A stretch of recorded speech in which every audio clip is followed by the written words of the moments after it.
everyone, this is Pariya Akhtar. I am the brand manager at Ocean One Private Limited. Let's meet our one student who have just got his visa approved from German embassy. Can you please introduce yourself? Hello, Assalamu alaikum everyone.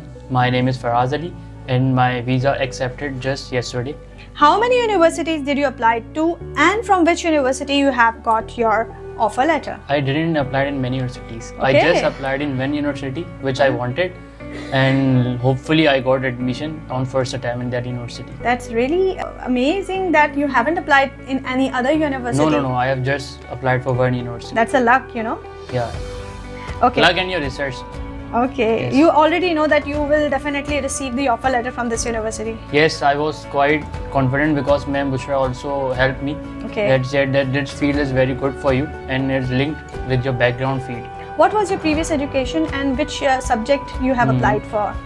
My previous education was GE in mechanical and I applied in BS in mechatronics. Okay. So that's a very relative field and new field and not everyone knows about that. And it's a combination of three fields like it's mechanical engineering, electronics and computer science. Okay. For which university you have applied?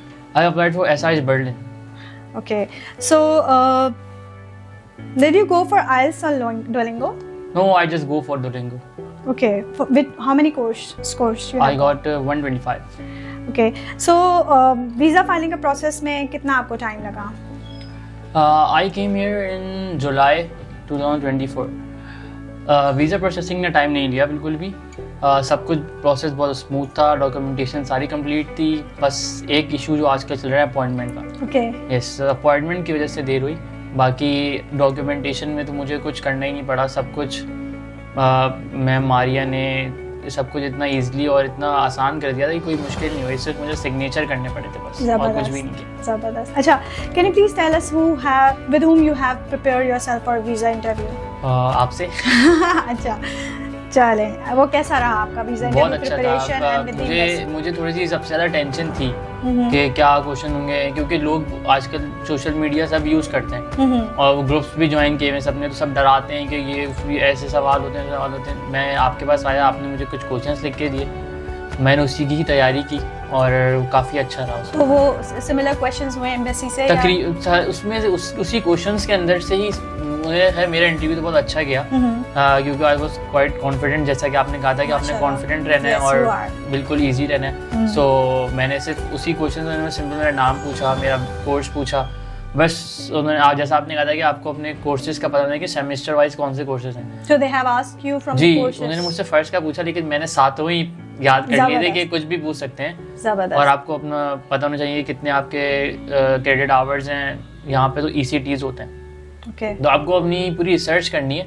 उसके अलावा और कोई सवाल थोड़ी करेंगे आपसे. जो आपका पढ़ने के लिए जा रहे हैं उससे ही आपका लिंक्ड होता है सब. So, आपका कैसा रहा एक्सपीरियंस ओशमन के साथ? बहुत ज़बरदस्त. मुझे थोड़ी सी हिचकिचाहट थी जब मैं कंसल्टेंट के बाद, क्योंकि सब बोलते हैं कि भाई कंसल्टेंट के बाद ये वो अपना वो उनकी यूनिवर्सिटीज़ में ये वो सब कुछ भी नहीं होता.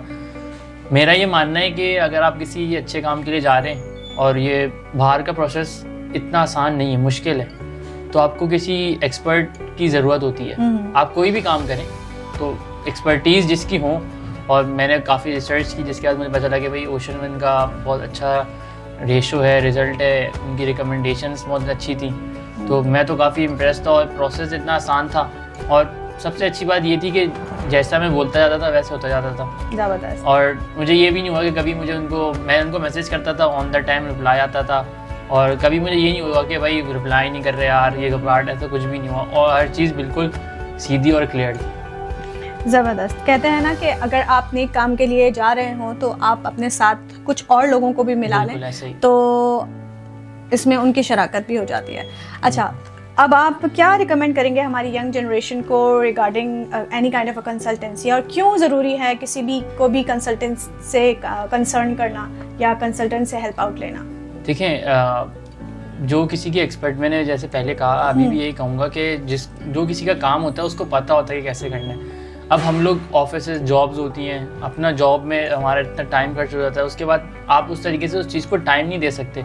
और उसमें आप जैसे कि आप कोई एप्लीकेशन फॉर्म फिल कर रहे हैं, आपसे कोई मिस्टेक हो जाए, वो लोग वो चीज़ करते रहते हैं. अब एक स्टूडेंट अपने लिए कर रहे हैं, वो हज़ारों लाखों स्टूडेंट्स का कर चुके हैं. तो उनको पता है कि कहाँ क्या लिखना है, कहाँ क्या करना है, और वो उनके लिए तो वो सबसे इजी प्रोसेस है आपके लिए कि आप जाएं कंसल्टेंट के पास, उनसे हेल्प लें। और मेरा यंग जनरेशन को ये मैसेज है कि जो ये न्यूज़ फैलाते हैं कि कंसल्टेंट के पास नहीं जाएं, आप खुद कर सकते हैं, आप खुद कर सकते हैं, लेकिन हर बंदा नहीं कर सकता।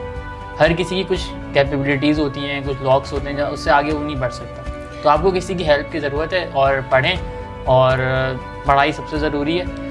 और आप एज कोई मैटर नहीं करती पढ़ाई के लिए, आप किसी एज में भी कुछ भी कर सकते हैं। आई होप कि आपको फराज की जर्नी से अंदाज़ा हो गया होगा कि बाहर पढ़ने जाना है तो सिर्फ ओशन 1 के साथ।